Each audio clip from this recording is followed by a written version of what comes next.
एक रिपोर्ट ये आई है पहली बार देश का दर्जा जिहड़ा है वो अर्ध आज़ाद देश के विच शामिल होया तो इदों पहलां घट्टो घट्ट ये कोई नहीं सी कहंदा कि जिवें जिवें लम्मा जा रहा उवें मैनूं तां लगदा कि गौरमेंट नूं भी नुकसान होएगा तो बल्कि अपने ही नागरिकां नूं जिन्ना लम्मा तुसीं अंदोलन चलवाउण दी उन्हां नूं मजबूर कर रहे हो। ये गल किसी दे भी फायदे च नहीं ना जमहूरीयत दे। और हालांकि सरकार दिखाई दे रही है अजे भी बाह मरोड़ रही है। जिहड़ा कणक की पेमेंट के सवाल के उत्ते वो कह रही है कि जमीनां के कागज़ भी दिओ। नॉर्मली ये तो साडे रिवाज हो गया पॉलिटिक्स च कि वो वोटां नूं ज़्यादा तरजीह दिंदा, वोटां टू वोटां, ते वो लोकां दे मुद्दिआं नूं घੱਟ तरजीह दिंदा। उन्हां नूं लगदा भी शायद इसे तरीके नाल चल जांदा हुंदा कि लड़ाई ही गौरमेंट की ताकत ते उहदी जिहड़ी उदासीनता है प्लस लोकां दे सबर दे विच है। तो जे सबर पीसफुली कायम रखते हैं तो वह हारदी है। जे लोग सबर खो के कोई होर है जी सुरलीबाजी जिमें पहलां कटराई हुई एक अद्धी बारी फिर अंदोलन हारदा है। ये दोनों दे विच ही लड़ाई है आपस दे विच। अंदोलन नूं उस दिशा दे विच चलण दिओ। अपनी गल जिन्हें करनी है, कोई खालिस्तान कढ़ना चाहुंदा है, कोई इनकलाब कढ़ना चाहुंदा, आपो अपने तरीके नाल अपनी गल कहण दा हक रखदा रखे। अंदोलन दे मोढिआं ते रख के केवल वो सब नूं उधर नूं खिੱਚਣ ਦੀ ਜਿਹੜੀ ਕਤਰਾਈ ਹੁੰਦੀ ਹੈ ਉਹ ਜਿਹੜਾ ਏਕਾ ਤੋੜਦੀ ਹੈ। ਜਦੋਂ ਏਕਾ ਟੁੱਟਦਾ ਤਾਂ ਗੱਲ ਖਤਰਨਾਕ ਵਾਲੇ ਪਾਸੇ ਜਾਂਦੀ ਹੈ। ਉਸ ਪਾਸੇ ਵੱਲ ਨਹੀਂ ਧਿਆਨ ਦੇਣ ਦੀ ਲੋੜ। ਸਤਿ ਸ਼੍ਰੀ ਅਕਾਲ, ਤੁਸੀਂ ਜੁੜ ਚੁੱਕੇ ਹੋ ਅੱਖਰ ਦੇ ਨਾਲ ਤੇ ਮੈਂ ਆ ਕਰਨ। सरकार बेशक अंदोलन जीवी कवे पर किसान मोर्चे की शक्ति ने पंजाब दे ते सूबे दे देश भर के बुद्धिजीवी पहले दिन तो इस अंदोलन के नाल जुड़े रहे। साडे नाल पंजाब के सीनियर पत्रकार हमीर सिंह जी जो कि खेती नाल जुड़े तमाम मसलिਆਂ ਨੂੰ समय सिर उभारते रहे तो ये भी अंदोलन च अपनी हाज़री लवाउंदे ने समय सिर। सर सत श्री अकाल, पहला तो स्वागत है जी। सत श्री अकाल जी। 105 ਤੋਂ ਵੱਧ ਦਿਨ ਹੋ ਗਏ ਹੁਣ ਤਾਂ। ਸਰਕਾਰ ਦਾ ਰਵੱਈਆ ਕਿਸ ਤਰੀਕੇ ਦੇਖਦੇ ਹੋ ਤੁਸੀਂ? ਟਰਾਲੀਆਂ 'ਚ ਕਿਸਾਨਾਂ ਨਾਲ ਵੀ ਗੱਲਬਾਤ ਕੀਤੀ, ਇੱਥੇ ਸਬਰ ਕੀ ਕਹਿੰਦਾ ਹੈ ਤੇ ਦੋਵਾਂ ਨੂੰ ਐਨਾਲਾਈਜ਼ ਕਰਨਾ ਹੋਵੇ ਕਿਵੇਂ ਵੇਖਦੇ? नहीं बिल्कुल लम्मा बहुत हो गया अंदोलन और लम्मा चल भी रहा सारे किते और फैल भी रहा है। ये भी कोई शक नहीं है कि ਵੱਖ-ਵੱਖ राज्यों च फैल रहा। हुण वो लगभग 21 राज्यों ਦੇ ਵਿੱਚ ਇਹਨੂੰ जोड़ के रैलियां प्रदर्शन ਜਾਂ बाकी चीज़ां हो रही ने। तो ये तो इलावा विदेश के विच भी हुण 8 मार्च ਨੂੰ ਬਰਤਾਨਵੀ ਪਾਰਲੀਮੈਂਟ 'ਚ ਗੱਲ ਹੋ ਕੇ ਹਟੀ ਹੈ ਤੇ 15 ਮਾਰਚ ਨੂੰ ਆਸਟ੍ਰੇਲੀਅਨ ਪਾਰਲੀਮੈਂਟ ਇਸ ਇਸ਼ੂ ਨੂੰ ਡਿਸਕਸ ਕਰ ਰਹੀ ਹੈ। ਇਹਦਾ ਮਤਲਬ ਓਵਰਆਲ ਤਾਂ ਚੀਜ਼ਾਂ ਹੈਗੀਆਂ ਨੇ ਉਸ ਲੈਵਲ ਤੇ ਹੋ ਰਹੀਆਂ ਨੇ। ਤੇ ਇਸੇ ਤਰ੍ਹਾਂ ਪੰਜਾਬ ਦੇ ਵਿੱਚ ਵੀ ਮੀਟਿੰਗਾਂ ਵੀ ਲੋਕ ਆਮ ਮੁਹਾਰੇ ਵੀ ਕਰ ਰਹੇ ਨੇ ਤੇ ਆਗੂ ਵੀ ਹੁਣ ਚੋਣਾਂ ਦੇ ਵਿੱਚ ਜਾ ਰਹੇ ਨੇ। ਜਿਹੜੀਆਂ 5 ਰਾਜਾਂ ਚੋਣਾਂ ਹੋਣੀਆਂ ਨੇ ਬੀਜੇਪੀ ਦੇ ਖਿਲਾਫ। ਇਹ ਮਾਹੌਲ ਤਾਂ ਇੱਕ ਲੈਵਲ ਦਾ ਉਸ ਲੈਵਲ ਤੇ ਹੈ ਤੇ ਲੋਕ ਇੱਥੇ ਵੀ ਦਿਖਾਈ ਦੇ ਰਿਹਾ ਕਿ सर्दी की बजाय हुण गर्मी वाला माहौल जो आ रहा है वो तैयारियां भी कर रहे हैं। तो मतलब लंबी लड़ाई लिए लोग तैयारी तो कर ही रहे हैं।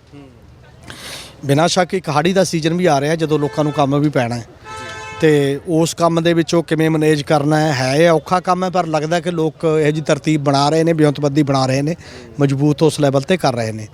हाँ हुण गौरमेंट वाले पासे एक गल है कि गलबात का सद्दा जिहड़ा है गौरमेंट जिन्ना क पता लग रहा ये तो है कि परदे पिछे तो गलबात तो चलाई जा रही है किसी ना किसी रूप च किवें है जथेबंदियां कोई प्रपोजल देण जां बाकी चीज़ां करन। ये नहीं हो रहा पर ठीक है अजे लम्मा निकल रहा है। जिमें जिमें लम्मा जा रहा उवें मैनूं तां लगदा कि गौरमेंट नूं भी नुकसान होएगा तो बल्कि अपने ही नागरिकां नूं जिन्ना लम्मा तुसीं अंदोलन चलवाउण दी उन्हां नूं मजबूर कर रहे हो। ये गल किसी दे भी फायदे च नहीं ना जमहूरीयत दे। 2 रिपोर्टां आईयां ने पिछले दिनां दे विच बड़ियां साडी जमहूरीयत लई तां बड़ियां चुनौतीपूर्ण ने। एक रिपोर्ट ये आई है पहली बार देश का दर्जा जिहड़ा है वो अर्ध आज़ाद देश के विच शामिल होया तो इदों पहलां घट्टो घट्ट ये कोई नहीं सी कहंदा कि। तो दूजी रिपोर्ट स्वीडन की कंपनी की आई है वो ये कह रही है कि इंडिया हुण इलैक्टोरल डेमोक्रेसी नहीं रहा, इलैक्टोरल आटोक्रेसी बन गया। मतलब कानून तंत्र का हिस्सा बन गया। ये जिहड़ी साख गौरमेंट की जा रही है मैनूं लगदा कि ਇਹਦੇ ਬਾਰੇ ਸਰਕਾਰ ਨੂੰ ਸੋਚਣਾ ਪਏਗਾ और ਬਹੁਤੀ ਦੇਰ ਸਰਕਾਰ ਐਵੇਂ ਚੱਲ ਨਹੀਂ ਸਕਦੀ ਕਿ ਗੱਲ ਕਰਕੇ ਇਹਨੂੰ ਨਾ ਨਿਪਟਾਏ। ਲੋਕ ਇਸ ਗੱਲੋਂ ਵੀ ਥੋੜਾ ਜਿਹਾ ਨਿਰਾਸ਼ ਨੇ ਸਰਕਾਰ ਪਾਸਿਓਂ ਵੀ ਕਹਿੰਦੇ ਇੰਨੇ ਦਿਨ ਹੋ ਗਏ ਇੱਕਦਮ ਸੈਂਟਰ ਨੇ ਪਿੱਠ ਕਰ ਲਈ ਕਿਸਾਨਾਂ ਵੱਲ, ਸਾਰਾ ਧਿਆਨ ਉਹਨਾਂ ਚੋਣਾਂ ਵੱਲ ਹੈ, ਕਿਸੇ ਤਰੀਕੇ ਚੋਣ ਜਿੱਤ ਲਈ ਜਾਵੇ, ਅੰਨਦਾਤੇ ਵੱਲ ਨੂੰ ਕੋਈ ਧਿਆਨ ਨਹੀਂ ਦਿੱਤਾ ਜਾ ਰਿਹਾ। नहीं सरकार कर रही है पर यह पता भी नहीं जे जित ली जाए जे हार गई तो उल्टी भी पै सकती है। तो नॉर्मली ये तो साढ़े रिवाज हो गया पॉलिटिक्स च कि वो वोटां नूं ज़्यादा तरजीह दिंदा, वोटां टू वोटां, ਤੇ ਉਹ ਲੋਕਾਂ ਦੇ ਮੁੱਦਿਆਂ ਨੂੰ ਘੱਟ ਤਰਜੀਹ ਦਿੰਦਾ। ਉਹਨਾਂ ਨੂੰ ਲੱਗਦਾ ਵੀ ਸ਼ਾਇਦ ਇਸੇ ਤਰੀਕੇ ਨਾਲ ਚੱਲ ਜਾਂਦਾ ਹੁੰਦਾ। ਤੇ ਇਸੇ ਲਈ ਇਹ ਅੰਦੋਲਨ ਦਾ ਆਕਾਰ ਜਾਂ ਇਹਦਾ ਜਿਹੜਾ ਇਕੌਰਾ ਹੈ ਉਹ ਇਸ ਲੈਵਲ ਦਾ ਹੈ, ਉਹ ਕੱਲੀਆਂ ਵੋਟਾਂ ਤੱਕ ਸੀਮਤ ਨਹੀਂ ਕਰਾਏਗਾ, ਉਹ ਸਰਕਾਰ ਨੂੰ ਮਜਬੂਰ ਕਰੇਗਾ। ਜਿਵੇਂ ਪਹਿਲਾਂ ਵੀ ਸਰਕਾਰ ਨੇ ਸੋਧਾਂ ਮੰਨੀਆਂ 1.5 ਸਾਲ ਤੱਕ ਪੋਸਟਪੋਨ ਕਰਨ ਦੀ, ਬਾਕੀ ਚੀਜ਼ਾਂ ਦੀ, ਕੁਝ ਗੱਲਾਂ ਤੇ ਤਾਂ ਅੱਗੇ ਤੋਂ ਅੱਗੇ ਗੱਲ ਜਾ ਹੀ ਰਹੀ ਹੈ। ਹੁਣ ਵੀ ਬਾਰ-ਬਾਰ ਉਹਨੂੰ ਕਹਿਣਾ ਤਾਂ ਪੈ ਹੀ ਰਿਹਾ ਇਹ ਕਿ ਅਸੀਂ ਤਾਂ ਗੱਲ ਲਈ ਤਿਆਰ ਹਾਂ, ਇੱਕ ਤਜਵੀਜ਼ ਦਿੱਤੀ ਹੋਈ ਹੈ ਉਹਦੇ ਤੇ ਇਹ ਕਰ ਸਰਕਾਰ ਅਜੇ ਐਂ ਨਹੀਂ ਕਹਿ ਰਹੀ ਕਿ ਅਸੀਂ ਗੱਲ ਕਰਨ ਲਈ ਤਿਆਰ ਨਹੀਂ। ਤਿਆਰ ਤਾਂ ਦੋਨੇ ਧਿਰਾਂ ਇਹ ਗੱਲ ਕਰ ਰਹੀਆਂ ਨੇ। ਜੋ ਪੈਂਤੜਾ ਜਥੇਬੰਦੀਆਂ ਦਾ ਹੈ, ਕਿਉਂਕਿ ਜਦੋਂ ਸੋਸ਼ਲ ਮੀਡੀਆ ਫਰੋਲੀਅਤ ਤਮਾਮ ਤਰੀਕੇ ਦੇ ਸਵਾਲ ਨੇ, ਹੱਕ 'ਚ ਵੀ ਨੇ, ਕੁਝ ਖਿਲਾਫ ਵੀ ਨੇ। ਤੁਹਾਨੂੰ ਕੀ ਲੱਗਦਾ ਹੈ ਕਿ ਇੰਨਾ ਵੱਡਾ ਅੰਦੋਲਨ ਸਾਂਭਣਾ ਤੇ ਦੂਸਰੇ ਪਾਸੇ ਜਥੇਬੰਦੀਆਂ ਦਾ ਕੰਮ ਕਰਨ ਦਾ ਜੋ ਢੰਗ ਹੈ, ਜੋ ਨਵੇਂ ਪ੍ਰੋਗਰਾਮ ਨੇ, ਕਿ ਉਹ ਸਰਕਾਰ ਤੇ ਦਬਾਅ ਬਣਾ ਪਾਣਗੇ ਉਹ ਚੀਜ਼ਾਂ? ਨਹੀਂ, ਮੈਨੂੰ ਲੱਗਦਾ ਬਣ ਰਿਹਾ ਦਬਾਅ। ਇਹ ਚੰਗਾ, ਜਿਵੇਂ ਔਰਤਾਂ ਦਾ ਸੀ 8 ਮਾਰਚ ਦਾ ਇਕੱਠ, ਇਹਨੇ ਵੀ ਨਵੀਂ ਚਰਚਾ ਛੇੜੀ ਹੈ ਦੇਸ਼ ਦੇ ਵਿੱਚ, ਦੁਨੀਆ ਦੇ ਵਿੱਚ, ਕਿ ਹਾਂ ਇੱਕ ਗੱਲ ਵੱਡੇ ਪੱਧਰ ਤੇ ਉਸ ਲੈਵਲ ਤੇ ਹੋ ਰਹੀ ਹੈ। ਹੁਣ ਜਿਵੇਂ ਮਜ਼ਦੂਰਾਂ ਦੀ ਇਨਵੋਲਵਮੈਂਟ ਦੀ ਇੱਕ ਗੱਲ ਹੋ ਰਹੀ ਹੈ, ਉਹ ਵੀ ਇੱਕ ਗੱਲ ਹੈ। ਹੁਣ ਹਰ ਰੋਜ਼ ਨਹੀਂ ਦਿੱਤਾ ਜਾ ਸਕਦਾ ਹੁੰਦਾ ਕਿ ਭਾਰਤ ਲੈਵਲ ਦਾ ਸੱਦਾ ਦਿਓ ਤੇ ਇਹੋ ਜਿਹੀਆਂ ਚੀਜ਼ਾਂ ਕਰੋ। ਔਰ ਈਵਨ ਆਹ ਸੱਦਾ ਵੀ ਜਿਹੜਾ ਹਰਿਆਣੇ ਦੇ ਵਿੱਚ ਦਿੱਤਾ ਸੀ ਕਿਸਾਨਾਂ ਨੇ MLA ਨੂੰ ਕਿ ਤੁਸੀਂ ਵੋਟ ਉੱਧਰ ਪਾਓ, ਪਰ ਉਦੋਂ ਬਾਅਦ ਦਾ ਜੋ ਸਟੈਂਡ ਲਿਆ ਉਦੋਂ ਵੀ ਜਿਹੜੇ ਮਾਨੇ ਖੇਜ ਹੈ ਕਿ ਉਹਨਾਂ ਨੇ ਕਿਹਾ ਕਿ ਹੁਣ ਇਹ ਕਿਸੇ ਦੇ ਚਾਹ ਪੀਣ ਵੀ ਆਉਣ ਜਾਂ ਬਾਕੀ ਵੀ, ਪਹਿਲਾਂ ਤੱਕ ਪ੍ਰੋਗਰਾਮਾਂ ਤੇ ਰੋਕ ਸੀ, ਹੁਣ ਇਹਦੇ ਤੇ ਵੀ ਅਸੀਂ ਰੋਕ ਲਾਵਾਂਗੇ। ਇਹ ਕਾਫੀ ਬੜੇ ਫੈਸਲੇ ਨੇ ਜੇਕਰ ਦੇਖਿਆ ਜਾਏ ਕਿ ਲੋਕਾਂ ਦੀ ਇਨਵੋਲਵਮੈਂਟ ਦੇ। ਸਰਕਾਰਾਂ ਨੂੰ ਉਸ ਪਾਸੇ ਵੱਲ ਸਮਝਣਾ ਪਏਗਾ। ਇਹ ਠੀਕ ਹੈ ਕਿ 15 ਦਿਨ ਠਹਿਰ ਕੇ, ਹਫ਼ਤਾ 15 ਦਿਨ ਠਹਿਰ ਕੇ ਕੋਈ ਵੱਡਾ ਪ੍ਰੋਗਰਾਮ ਦਿੱਤਾ ਜਾਂਦਾ ਹੁੰਦਾ ਕਿ ਜਿਹੜਾ ਦੇਸ਼ ਪੱਧਰ ਦੇ ਉੱਤੇ ਵਿੱਚ ਹੋਵੇ, ਔਰ ਉਹੀ ਤਰੀਕਾ ਹੈ ਸੰਜਮ, ਸਬਰ, ਸੰਤੋਖ। ਇਹ ਲੜਾਈ ਉਹ ਮੈਨੂੰ ਤਾਂ ਇਹ ਲੱਗਦੀ ਹੈ ਕਿ ਲੜਾਈ ਹੀ ਗੌਰਮੈਂਟ ਦੀ ਤਾਕਤ ਤੇ ਉਹਦੀ ਜਿਹੜੀ ਉਦਾਸੀਨਤਾ ਹੈ ਪਲੱਸ ਲੋਕਾਂ ਦੇ ਸਬਰ ਦੇ ਵਿੱਚ ਹੈ। ਤੇ ਜੇ ਸਬਰ ਪੀਸਫੁਲੀ ਕਾਇਮ ਰੱਖਦੇ ਨੇ ਤਾਂ ਉਹ ਹਾਰਦੀ ਹੈ। ਜੇ ਲੋਕ ਸਬਰ ਖੋ ਕੇ ਕੋਈ ਹੋਰ ਹੈ ਜੀ ਸੁਰਲੀਬਾਜੀ ਜਿਵੇਂ ਪਹਿਲਾਂ ਕਟਰਾਈ ਹੋਈ ਇੱਕ ਅੱਧੀ ਵਾਰੀ, ਫਿਰ ਅੰਦੋਲਨ ਹਾਰਦਾ। ਇਹ ਦੋਨਾਂ ਦੇ ਵਿੱਚ ਹੀ ਲੜਾਈ ਹੈ ਆਪਸ ਦੇ ਵਿੱਚ। ਔਰ ਮੈਨੂੰ ਲੱਗਦਾ ਕਿ ਲੋਕ ਸਮਝ ਚੁੱਕੇ ਨੇ ਸਾਰੀ ਗੱਲ ਕਿ ਇਹ ਲੰਮੇ ਡੰਗ ਹੈ, ਹੌਲੀ ਹੌਲੀ ਸਾਂਝਾ ਅੰਦੋਲਨ ਹੈ। ਪਹਿਲੇ ਦਿਨ ਤੋਂ ਦੇਖ ਰਹੇ ਹਾਂ, ਲੇਕਿਨ ਜਿਸ ਤਰੀਕੇ ਵਿਚਾਰਧਾਰਾਵਾਂ ਦਾ ਟਕਰਾਅ ਉਭਾਰਿਆ ਜਾ ਰਿਹਾ ਹੈ, ਹਰ ਇੱਕ ਤਰੀਕੇ ਦੇ ਏਜੰਡੇ ਚੱਲੇ ਨੇ। ਹੁਣ ਇੱਕ ਚੀਜ਼ ਇਹ ਚੱਲ ਰਹੀ ਹੈ ਕਿ ਇਹ ਅੰਦੋਲਨ ਸਿੱਖ ਬਨਾਮ ਕਾਮਰੇਡ ਹੈ। ਇਹ ਸਾਰੀਆਂ ਚੀਜ਼ਾਂ ਕਿਵੇਂ ਦੇਖਦੇ ਹੋ ਕਿ ਇਹ ਵੰਡ ਪਾਉਣ ਦੀ ਸਿਆਸਤ ਹੈ ਜਾਂ ਫਿਰ ਇਹ ਮੋਰਚੇ ਤੇ ਕਿੰਨਾ ਕੁ ਨੁਕਸਾਨ ਪਹੁੰਚਾਉਂਦੀ ਜਾਂ ਫਾਇਦੇਮੰਦ ਨਜ਼ਰ ਆ? ਨਹੀਂ, ਮੈਨੂੰ ਲੱਗਦਾ ਕਿ ਆਮ ਲੋਕਾਂ ਦਾ ਜਦੋਂ ਅੰਦੋਲਨਾਂ ਦਾ ਅਲੱਗ-ਅਲੱਗ ਰੂਪ ਹੁੰਦਾ ਹੈ, ਇਹ ਅੰਦੋਲਨ ਕੁਝ ਖਾਸ ਟਾਰਗੇਟ ਨੂੰ ਲੈ ਕੇ ਚੱਲਿਆ। ਉਹ ਟਾਰਗੇਟ ਸੀਗਾ 3 ਕਾਨੂੰਨ ਤੇ MSP ਤੇ ਕਾਨੂੰਨ ਦੀ ਗਰੰਟੀ। ਇਹ ਉਹਨੂੰ ਫੋਕਸ ਰੱਖ ਕੇ, ਇਹ ਸਮੁੱਚੀ ਪੋਲਿਟਿਕਸ ਨੂੰ ਨਹੀਂ ਕੋਈ ਕਿਹੋ ਜਿਹਾ ਦੇਸ਼ ਹੋਣਾ ਚਾਹੀਦਾ ਹੈ, ਇਹ ਸਰਕਾਰਾਂ ਉਲਟਾਉਣ ਲਈ ਕਿਹੋ ਜਿਹੀ ਸਰਕਾਰ ਬਣਨੀ ਹੈ, ਕਿਹੋ ਜਿਹੀ ਨਹੀਂ, ਇਹ ਨਹੀਂ ਹੈ। ਹਾਂ, ਇਹ ਜਦੋਂ ਅੰਦੋਲਨ ਚੱਲਦਾ ਹੁੰਦਾ ਉਦੋਂ ਚਰਚਾਵਾਂ ਹੋਣੀਆਂ ਸੁਭਾਵਿਕ ਨੇ, ਹਰ ਇੱਕ ਨੂੰ ਆਪਣੀ ਆਪਣੀ ਗੱਲ ਹੱਕ ਹੈ। ਪਰ ਅੰਦੋਲਨ ਤੇ ਆਪਣੀ ਵਿਚਾਰਧਾਰਾ ਠੋਸਣ ਦਾ ਹੱਕ ਨਹੀਂ ਕਿਸੇ ਨੂੰ ਹੁੰਦਾ। ਅੰਦੋਲਨ ਨੂੰ ਉਸ ਦਿਸ਼ਾ ਦੇ ਵਿੱਚ ਚੱਲਣ ਦਿਓ। ਆਪਣੀ ਗੱਲ ਜਿਹਨੇ ਕਰਨੀ ਹੈ, ਕੋਈ ਖਾਲਿਸਤਾਨ ਕੱਢਣਾ ਚਾਹੁੰਦਾ, ਕੋਈ ਇਨਕਲਾਬ ਕੱਢਣਾ ਚਾਹੁੰਦਾ, ਆਪੋ ਆਪਣੇ ਤਰੀਕੇ ਨਾਲ ਆਪਣੀ ਗੱਲ ਕਹਿਣ ਦਾ ਹੱਕ ਰੱਖਦਾ, ਰੱਖੇ। ਪਰ ਜੇ ਉਹ ਇਹ ਕਰਦਾ ਕਿ ਲੀਡਰਸ਼ਿਪ ਨੂੰ ਡੈਮੇਜ ਕਰਕੇ ਮੈਂ ਹੀ ਲੀਡਰ ਹਾਂ, ਤੁਸੀਂ ਇੱਥੇ ਹੀ ਹੋ ਬੜੇ ਲੰਮੇ ਸਮੇਂ ਤੋਂ, ਤੁਹਾਡੀਆਂ ਜਿਹੜੀਆਂ ਮੂਵਮੈਂਟਾਂ ਤੁਸੀਂ ਰਨ ਕੀਤੀਆਂ ਨੇ ਉਹ ਕਿਵੇਂ ਕੀਤੀਆਂ ਨੇ ਉਹ ਵੀ ਲੋਕ ਦੇਖ ਹੀ ਰਹੇ ਨੇ। ਅੱਗੇ ਨੂੰ ਰਨ ਕਰ ਲਓ ਆਪਦੇ ਇੰਡੀਪੈਂਡੈਂਟਲੀ, ਆਪਣੀ ਵਿਚਾਰਧਾਰਾ ਤੇ ਜਿੱਡਾ ਮਰਜ਼ੀ ਇਨਕਲਾਬ ਕਰ ਲਓ, ਜੋ ਮਰਜ਼ੀ ਕਰ ਲਓ, ਕੋਈ ਰੋਕਦਾ ਥੋੜ੍ਹੀ ਹੈ, ਇੱਕ ਜਮਹੂਰੀ ਦੇਸ਼ ਹੈ। ਪਰ ਅੰਦੋਲਨ ਦੇ ਮੋਢਿਆਂ ਤੇ ਰੱਖ ਕੇ ਕੇਵਲ ਉਹ ਸਭ ਨੂੰ ਉਧਰ ਨੂੰ ਖਿੱਚਣ ਦੀ ਜਿਹੜੀ ਕਤਰਾਈ ਹੁੰਦੀ ਹੈ, ਉਹ ਜਿਹੜਾ ਏਕਾ ਤੋੜਦੀ ਹੈ। ਜਦੋਂ ਏਕਾ ਟੁੱਟਦਾ ਤਾਂ ਗੱਲ ਖਤਰਨਾਕ ਵਾਲੇ ਪਾਸੇ ਜਾਂਦੀ ਹੈ। ਉਸ ਪਾਸੇ ਵੱਲ ਨਹੀਂ ਧਿਆਨ ਦੇਣ ਦੀ ਲੋੜ। ਔਰ ਮੈਨੂੰ ਤਾਂ ਇਹ ਲੱਗਦਾ ਕਿ ਇੱਥੇ ਜਿਹੜੇ ਅੰਦੋਲਨਕਾਰੀ ਬੈਠੇ ਨੇ ਉਹ ਤਾਂ ਨਿਸ਼ਾਨ ਸਾਹਿਬ, ਲਾਲ ਝੰਡਾ, ਸਭ ਕੁਝ ਨੂੰ ਇਕੱਠੇ ਨੂੰ ਜਜ਼ਬ ਕਰ ਰਹੇ ਨੇ, ਉਹਨਾਂ ਨੂੰ ਤਾਂ ਕੋਈ ਫਰਕ ਨਹੀਂ ਪੈਂਦਾ। ਇਹ ਜਿਹੜੀ ਸੋਸ਼ਲ ਮੀਡੀਆ ਦੀ ਜਾਂ ਬਹੁਤ ਸਮਾਲ ਗਰੁੱਪਾਂ ਦੀ ਇੱਕ ਲੜਾਈ ਹੈ ਵਿਚਾਰਧਾਰਕ, ਉਹ ਇੱਕ ਸਾਈਡ ਤੇ ਚੱਲੀ ਜਾ ਰਹੀ ਹੈ।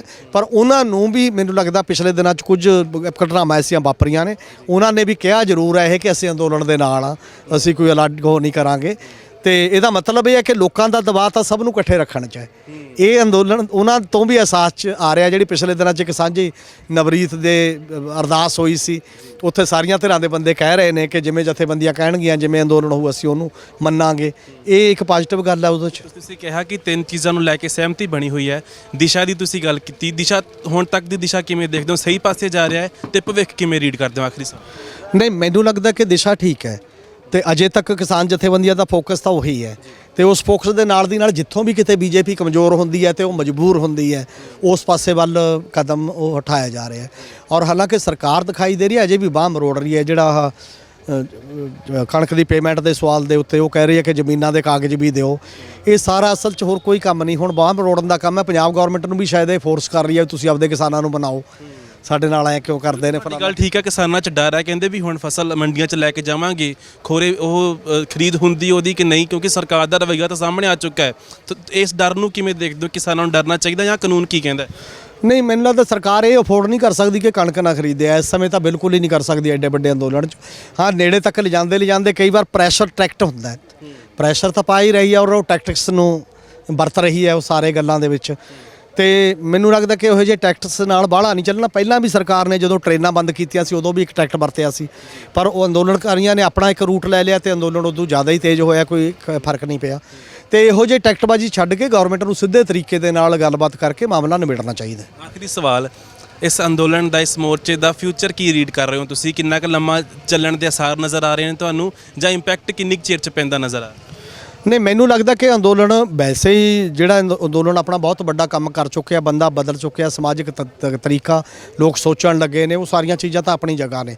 ਪਰ ਇਹ ਤਿੰਨਾਂ ਕਾਨੂੰਨਾਂ ਦੇ ਉੱਤੇ ਵੀ ਮੈਨੂੰ ਲੱਗਦਾ ਬਹੁਤਾ ਲੰਮਾ ਨਹੀਂ ਚੱਲਣਾ, ਗੱਲ ਕਰਨੀ ਪਏਗੀ। ਅਗਲੇ 15 ਦਿਨ 'ਚ ਹੋ ਜੇ, 20 ਦਿਨ 'ਚ ਹੋ ਜੇ। ਮੈਨੂੰ ਤਾਂ ਲੱਗਦਾ ਇਹਨਾਂ ਚੋਣਾਂ ਤੋਂ ਪਹਿਲਾਂ ਵੀ ਇੱਕ ਅੱਧੀ ਵਾਰੀ ਗੱਲ ਜ਼ਰੂਰ ਹੋਣੀ ਹੈ ਔਰ ਨਵੇੜੇ ਦੇ ਨੇੜੇ ਜਾ ਸਕਦੀ ਹੈ। ਬਹੁਤ ਬਹੁਤ ਧੰਨਵਾਦ ਤੁਸੀਂ ਗੱਲ ਜੀ, thank you very much. Senior ਪੱਤਰਕਾਰ ਹਮੀਰ ਸਿੰਘ ਜੀ ਕਹਿੰਦੇ ਵੀ ਜਿਹੜੀ ਮਜ਼ਬੂਤੀ ਹੈ ਅੰਦੋਲਨ ਦੀ, ਸ਼ਾਂਤੀ, ਭਾਈਚਾਰਕ ਸਾਂਝ, ਸਾਰੀਆਂ ਚੀਜ਼ਾਂ ਟਿੱਪਣੀ ਵੀ ਕੀਤੀ। ਜਿਸ ਤਰੀਕੇ ਨਾਲ ਜਥੇਬੰਦੀਆਂ ਕੰਮ ਕਰ ਰਹੀਆਂ ਉਹਦੇ ਬਾਰੇ ਵੀ ਆਪਣਾ ਪੱਖ ਦਿੱਤਾ ਤੇ ਕਹਿੰਦੇ ਕਿ ਨਜ਼ਰ ਆ ਰਿਹਾ ਕਿ ਸਰਕਾਰ ਜਿਹੜੀ ਹੈ ਉਹਨਾਂ ਨੂੰ ਮੰਨਣਾ ਪਏਗਾ ਕਿ ਇਹ ਜਿਹੜੇ ਹੱਕ ਲੈ ਕੇ ਕਿਸਾਨ ਘਰੋਂ ਹੱਕਾਂ ਦੀ ਆਵਾਜ਼ ਲੈ ਕੇ ਘਰੋਂ ਨਿਕਲੇ ਨੇ, ਉਹ ਆਵਾਜ਼ ਸੁਣਨੀ ਪਏਗੀ।